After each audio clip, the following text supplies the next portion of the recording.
I wrote most of this today because this needs to be done.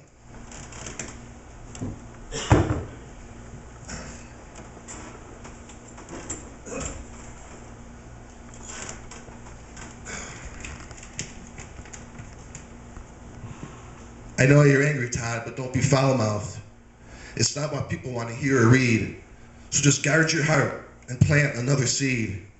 I know, but right now my blood is boiling with anger, lust, unselfishness, and hate. I can't really see straight. I've got so much on my plate. Yeah, I'm running out of time and the hour's really getting late. I'm in this battle again with my inner demons. It's quite the spiritual war. Satan's already got his foot in the door. I can't wait till my mission on earth is complete. Like I said, I can't wait to take off my working shoes and trade them in for angels' feet. I'm sick and tired of being exhausted and beat. Give me eternal rest, please, so I can sleep. Man, that must be so sweet. Help me, God. Only you know my heart. I'm starting to do things that are making me sad and fall apart. Cleanse me. I need a fresh start. This heart's turning cold, starting to grow mold, and I'm about to fold. Thus far in my life, I've never been so tempted and torn. My good quality layers are being peeled like an ear of corn. Please, when I walk out that door, don't mourn. Because I really kind of feel that my end is near, and I have absolutely no fear. For by grace, I can be saved through faith and look at myself in the mirror. Jesus, save me. Save me before I drown. Because I want to live and pass away with a smile and not a frown.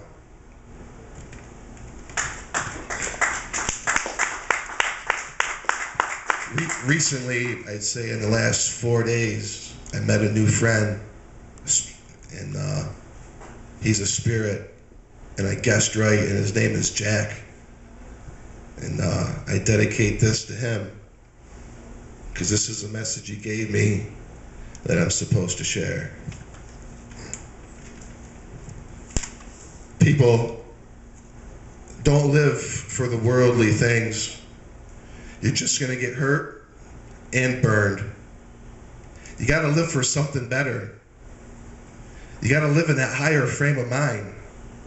Now, honestly, I really think some people are afraid of me, and I scare them away. Someone this morning even told me, well, a lot of people call me weird, and one said, you're getting weirder. But really, I'm not. I'm not getting weirder. I'm just separating myself more of the world, and I'm getting closer to what this really is all about. I got this. I understand why I'm here. I understand what I need to do to get to where I want to go. So, I mean, whatever. I guess this is called Humans Can't Be with Angels. You want to hear a story of a man who ripped off his wings and walked away from God's glory? He walked away from the light and tried to hide so he could stay in the flesh, but got burned, and now I'm fried and dried. Tonight, this man is going to swallow his pride. The last 7 years of my life, I was in what felt like a prison. So 2 years ago, in a dream, God sent me this very vision. Beep, beep, beep. My eyes open, bright lights, I'm in a room, surrounded by strange faces coming close, zoom, zoom. Flashback, I see the firefighter sweep the glass with the broom. To the right, damn, there's nothing left of the car. I wasn't wearing my seatbelt, went through the windshield, and I got thrown far. My chance of survival was slim to none. I knew I was almost done. I couldn't keep my eyes open. I fell asleep behind the wheel. Credit the devil with another life steal. Beep, beep. Daddy? Daddy, can you hear me? I love you, Daddy. Beep. Dear God, how long is my daddy gonna sleep? Beep, beep. I have a game tomorrow, and I really want him to watch me. God, why does his skin look so blotchy, black and blue? Daddy? Daddy, this doesn't look like you. Beep, beep. Poets around the world shall weep. Never before has there been one this in tune and deep. Beep. There's no more counting sheep. The doctors came in, they talked, and they pulled the plug. Beep. The cemetery just called. Graves all set, 6 feet dug. And then 2 hours later,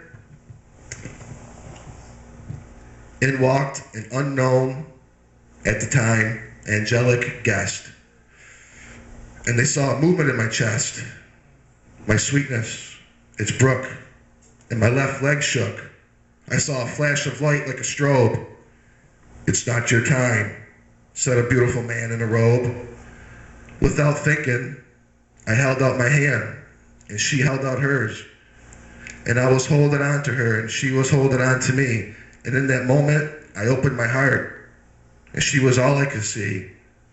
I couldn't let go, for her presence and touch made my blood begin to flow. It was an overwhelming feeling I just can't explain. I was covered in blood, bruises, and mud, and had it all washed away by a warm, soft rain. Because in that moment, I felt no pain. That feeling that I'll never forget, even when I'm old and I'm walking with a cane. I awoke because I had to make that feared choice. I awoke because I heard an angel's voice. Since that dream 7 years ago, I've been on the search to find that feeling I felt as I was laying dead in that hospital bed. I found it. And when I did, I had that feeling I had in the dream in real life. And I realized it's time to overcome my fear and live. So 8 months ago, I've taken the steps to break out of my prison. Now, the end of this is going to get pretty intense. So if you have tissues, get them out. Get out tissues, because it's not for me, it's for all of you. This is going to get pretty intense, and when I walk out that door, I'm going to be back in the biggest, tallest, baddest, most protective fence. Not anybody close to me again. It's going to be like you didn't even know me. You're not going to hear me. None of you. You're not going to hear me. You're not going to see me. But spirits live, and in your heart and in your mind you will find me. Guard your heart, people, and don't live for what's here now, or you're just going to get burned. Trust me.